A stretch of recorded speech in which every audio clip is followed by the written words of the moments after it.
వెంటనే దేవాంశు సతీ సమేతంగా ఇంట్లో హోమం జరిపించాలి. అది చేస్తేనే పూర్తి బాధ్యతలు స్వీకరించినట్టు. అలాగే గురుగారు. మర్చిపోవద్దు, భార్యాభర్తలిద్దరూ కలిసి హోమం చేయాలి. అలాగే గురుగారు. సమస్త సమంగళాది ప్రాప్తిరస్తు. ఉంటానమ్మా.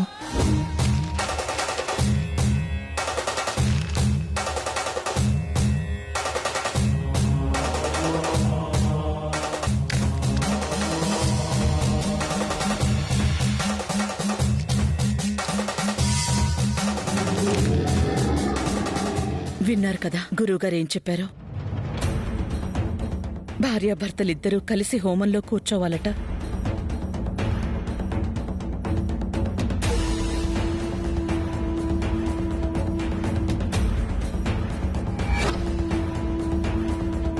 మాట్లాడరేంటి? అంటే భార్యాభర్తలు అన్నారు కదా, డౌట్లో పడ్డట్టున్నారు.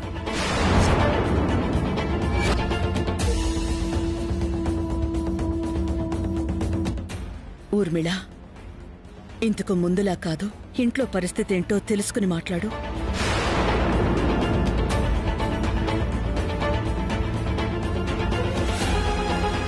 అంజీ, హోమానికి ఏర్పాట్లు చెయ్యి. సరే అమ్మగారు.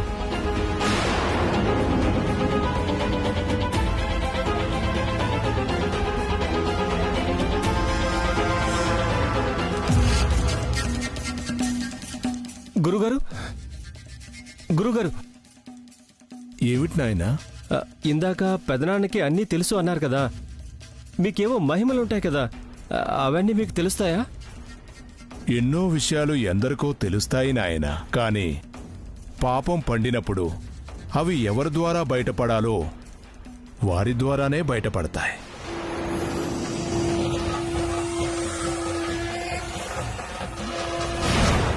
ఇంతకీ ఈయనకి తెలుసా లేదా?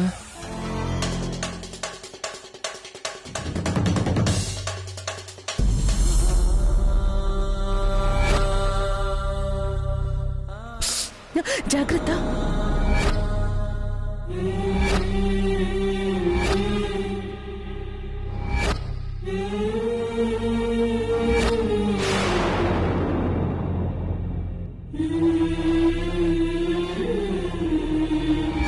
కూర్చోలేరు, మాట్లాడలేరు. ఆయనకు సంబంధించిన ఏ పని కూడా ఆయన చేసుకోలేరు. మళ్ళీ ఇలాంటి అద్భుతం ఏదైనా జరిగితే తప్ప కోలుకునే అవకాశమే లేదు.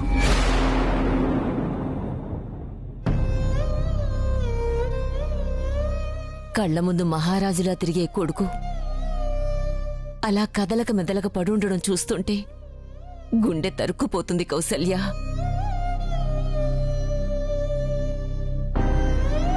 ఈ జన్మలో ఏం పాపం చేసుకున్నానో ఏమో, దేవుడు నాకింత పెద్ద శిక్ష వేశాడు. అంత నా దురదృష్టం అత్తయ్యా.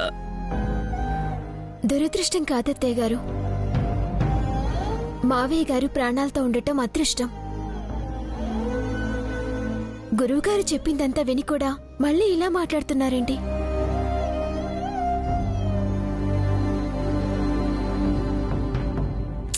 ఏంటి బామ్మగారు, ధైర్యం చెప్పాల్సిన మీరే ఇలా దిగులు పడితే ఎలా? మావయ్య గారు తొందరలోనే లేస్తారు, ఖచ్చితంగా మాట్లాడతారు, మనతో సంతోషంగా ఉంటారు.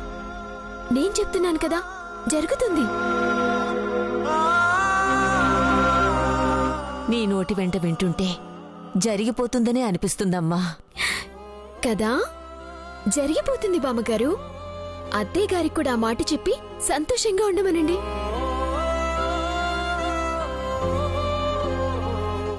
సరే, మీ కాఫీ తీసుకురానా? నేను కాఫీ బాగా కలుపుతాను బామ్మగారు.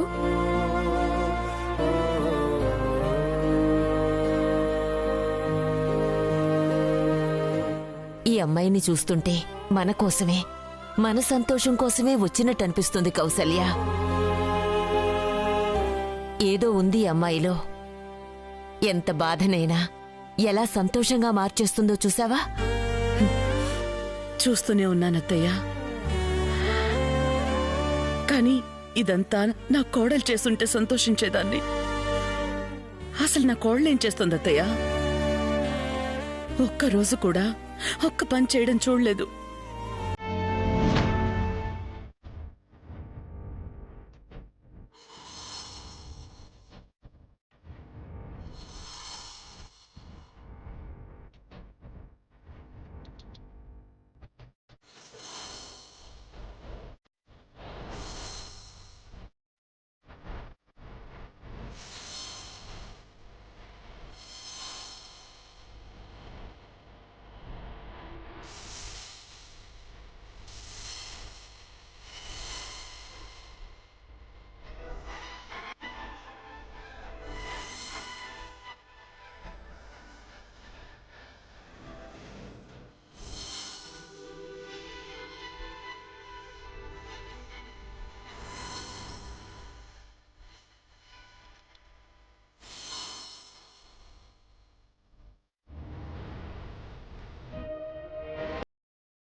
చెప్పు బాబాయ్. దేని గురించి అడుగుతున్నావు దేవాంశ్? నా పట్టాభిషేకం గురించి బాబాయ్.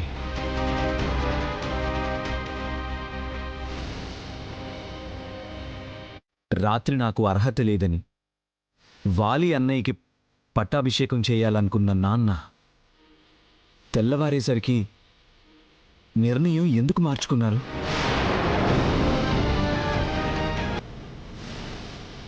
ఏమో, నాకైతే ఏం తెలియదు దేవాంశ్. బాబాయ్, మీరు నాన్న కలిసే కదా బయటికి వెళ్ళారు. అక్కడే ఏదో జరిగింది. తిరిగి వచ్చాకే నాన్న నిర్ణయం మారిపోయింది.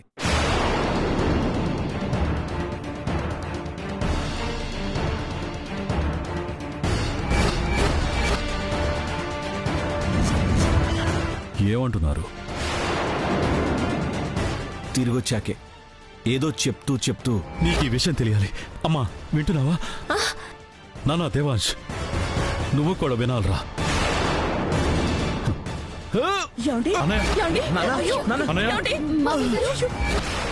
మాట్లాడలేక పడిపోయారు. దారిలో ఏం జరిగింది బాబాయ్?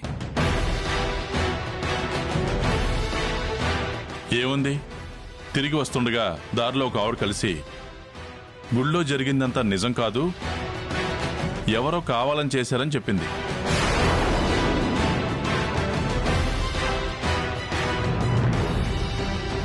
ఎవరు బాబాయ్?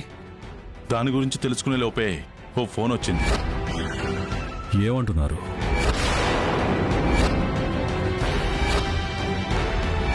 ఆ ఫోన్ మాట్లాడిన తర్వాతే అన్నయ్యలో ఇంత మార్పు.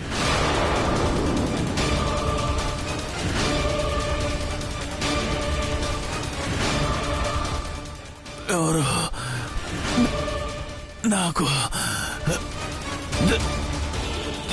తెలిసిపోయిందమ్మా.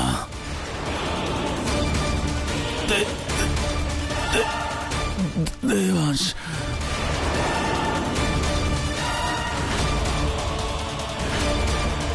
అయితే ఆ ఫోన్లోనే ఎవరో మేమిద్దరం భార్యాభర్తలమని చెప్పుంటారు. అది తెలిసాకే మావయ్య గారు నిర్ణయం మార్చుకుని ఉంటారు.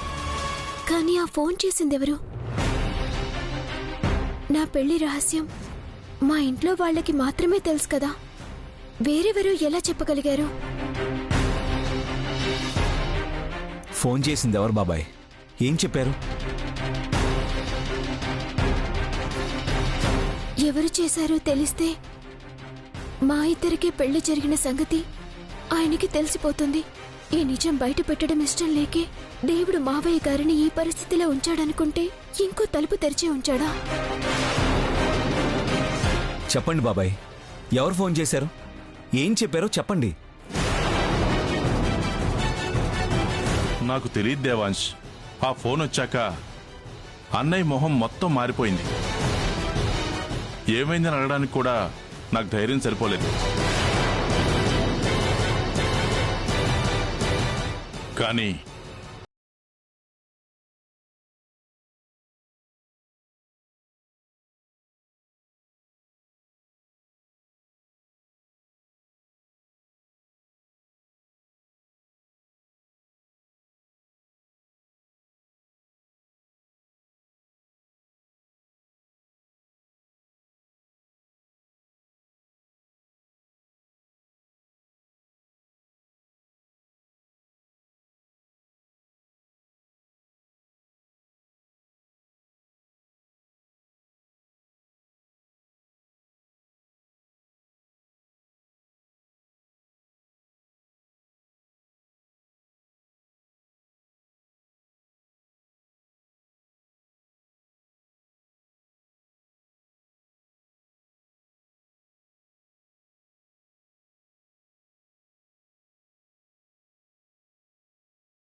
అన్నయ్య పేరు రాశారు కదా, మరి నా పేరు ఎలా వచ్చింది? చిరంజీవి వారికి అప్పగిస్తూ నిర్ణయం తీసుకుంటున్నాను.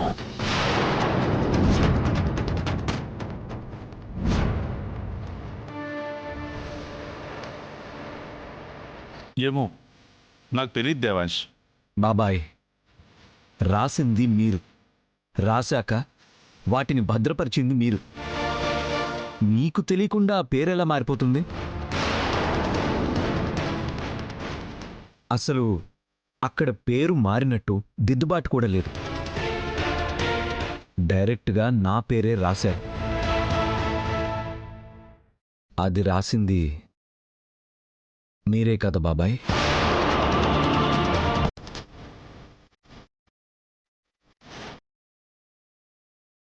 నిజం చెప్పండి.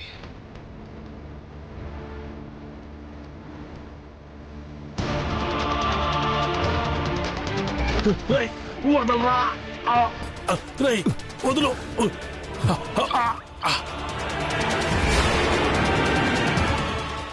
ఎందుకు బాబాయ్? ఎందుకంటే ఇది నా వంశం నాన్న.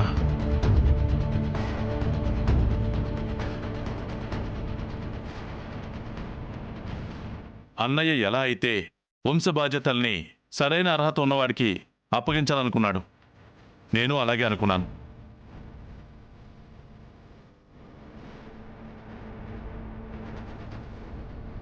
మా తాత ముత్తాతలు, వాళ్ళ తాతల నుంచి ఎందరో మహానుభావులు ఎన్నో ఏళ్లుగా కాపాడుకుంటూ వస్తున్న వంశ ప్రతిష్టల్ని నా కొడుకే కదా అని ఒక అర్హత లేని వాడి చేతులు ఎలా పెట్టగలను?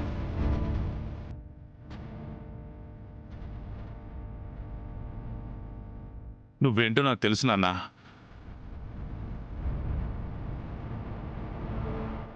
నీకు అన్ని అర్హతలు ఉన్నాయి, కానీ అన్నయ్య పొరపాటున నిన్ను అపార్థం చేసుకున్నాడనిపించింది. తర్వాత అర్థం చేసుకుంటాడనే నమ్మకంతో ముందే నీ పేరు రాసేశాను.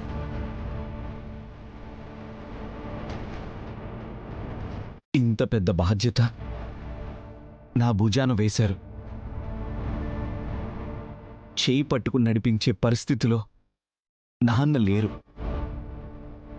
ఎక్కడ తప్పటడుగు వేస్తానో అని భయంగా ఉండింది బాబాయ్.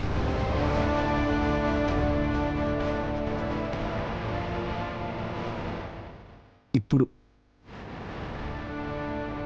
ఆ భయం మొత్తం పోయింది.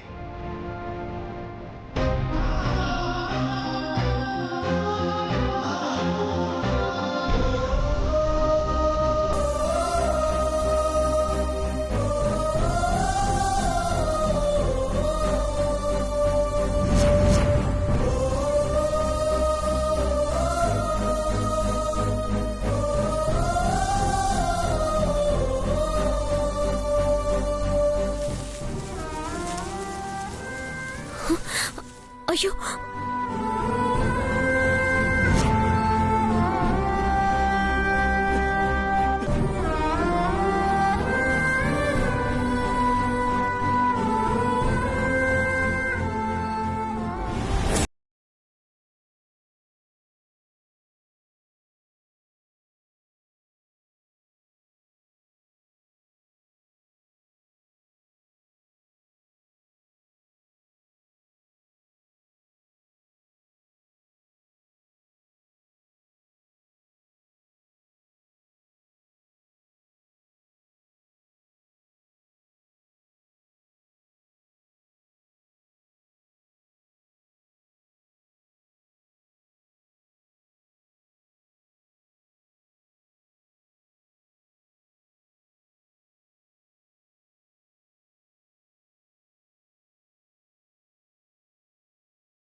ఎన్ని కలలు కన్నాను ముసలోడా,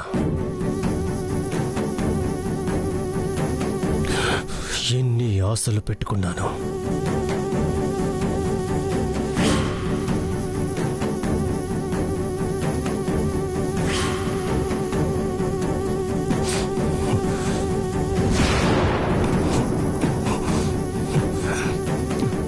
మొత్తం నా చేతిలో పెట్టినట్టే పెట్టి చివరికి హ్యాండ్ ఇచ్చేసావు కదరా.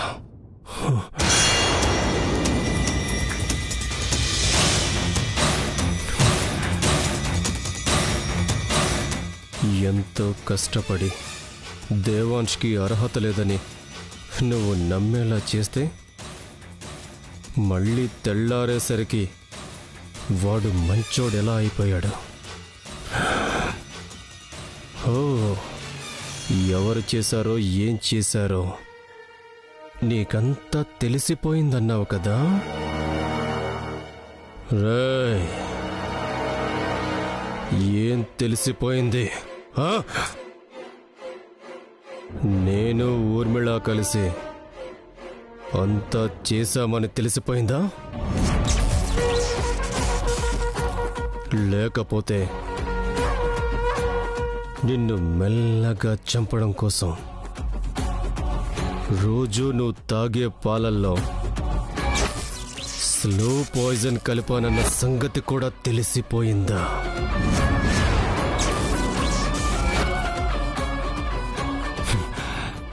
మరి ఇంత నిజం తెలిసాక ఎప్పుడు నువ్వు స్పృహలోకి వచ్చేస్తావో, ఎప్పుడు నా గురించి నిజం బయట పెట్టేస్తావో అన్న టెన్షన్తో నేనెందుకు బతకాలి? రేయ్,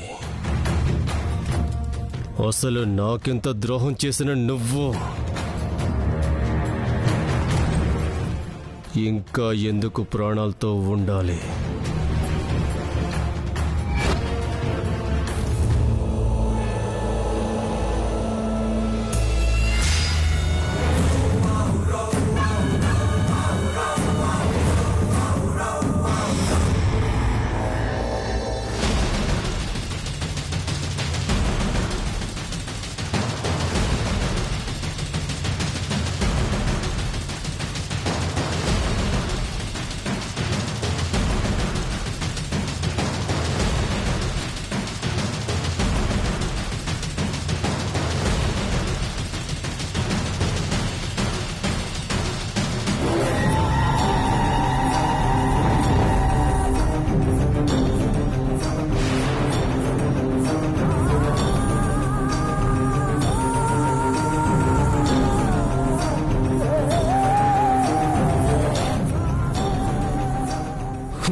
చావు ముసలోడా చావు చావురా చావు